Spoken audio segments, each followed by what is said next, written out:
Drama serial इश्क मुर्शिद की आखिरी किस्त में आप देखेंगे कि हारून बेग ने दाऊद अली खान को उसके अपने ही बेटे शामिर के हाथों जेल भिजवा दिया है। लेकिन जाते जाते दाऊद अली खान हारून बेग से कहता है कि वो मेरा ही बेटा है, उससे बच कर रहना, because he hate corrupt. Shamir सोचता है कि ऐसा भी क्या हुआ कि मेरा बाप तसल्ली से जेल चला गया है, कोई ना कोई बात तो ज़रूर थी, इसलिए वो उससे मिलने जेल चला जाता है।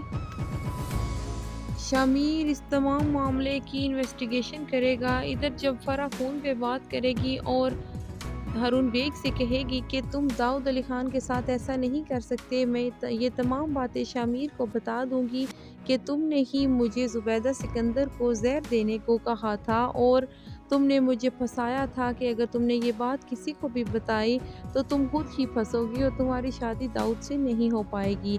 इसी तरह दाऊद को करप्शन के केस में भी तुमने ही फंसाया था और तुमने उससे यही कहा था कि अगर तुमने ये दुनिया के सामने ये नाम लिया तो दाऊद अली खान तुम खुद ही भी इस केस में फंसोगे। यूं तमाम मामले का जिम्मेदार सिर्फ और सिर्फ हारून बेग ही था, लेकिन ये तमाम हकीकत शामिर सामने ला कर ही रहेगा और शामिर तो यही चाहता है कि असल मुजरिम सामने आए और वैसे भी शिब्रा उससे नाराज़ हो चुकी है सिर्फ और सिर्फ इसी बना पर कि उसके बाप ने शिब्रा के बाप का कत्ल कर दिया है। यही बात महरीन और उसके फादर भी चाहते थे, क्योंकि उनको तसल्ली हो चुकी है कि अब शामिर किसी भी सूरत शिब्रा का होने वाला नहीं है। जब शामिर पिछले होने वाले तमाम वाक़यात पर नज़र दौड़ाएगा तो उसको मालूम होगा कि हारून बेग जो कि उसके आस्तीन का सांप निकला है, उसके साथ साथ रहने वाला शख्स ही असल में उसका दुश्मन है, क्योंकि वो सिर्फ अपनी महरीन के ख्वाब पूरे करना चाहता था और उसने अपने उसके बाप और उसकी बीवी के बाप को कत्ल कर दिया है और उसकी माँ को भी उसने ही मारा था। अब जब फरा फ़ोन पर हारून बेग से बात कर रही होगी तो शामिर उसकी तमाम बातें सुन लेगा और वो कहेगा कि मुझे सब कुछ मालूम हो चुका है, क्योंकि मेरा बाप कसूरवार नहीं था, सारा कसूर हारून बेग का ही है।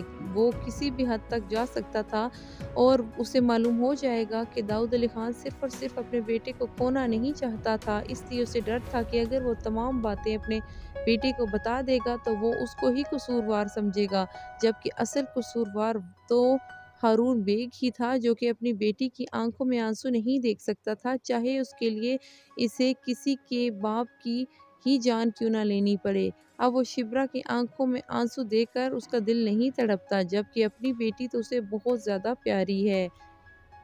दोस्तों, आखिर में शामिर अपने बाप से राज़ी हो जाएगा और उसे तसल्ली देगा कि आप बिल्कुल भी फिक्र ना करें, हारून बेग को उसके किए की सज़ा ज़रूर मिलेगी। अब यहाँ पर शामिर आहिस्ता आहिस्ता महरीन से इन्वेस्टिगेशन शुरू कर देता है। वो कहता है कि मैं जानता हूँ तुम हमेशा से ही मेरे साथ थी और अब मैं शिब्रा को हमेशा के लिए छोड़ चुका हूँ। वो सिर्फ मुझे ही नहीं छोड़ चुकी, बल्कि मैं भी उसके ज़िंदगी से हमेशा के लिए निकल चुका हूँ। प्यारे दोस्तों, आप क्या कहते हैं कि शामिर और शिब्रा की लव स्टोरी कहाँ तक जाएगी? क्या वो दोनों फिर से एक हो पाएंगे या नहीं? उम्मीद करती हूँ कि इस ड्रामे की एंडिंग बहुत अच्छी और ज़बरदस्त होगी। और अगर वीडियो अच्छी लगी तो सब्सक्राइब कीजिए।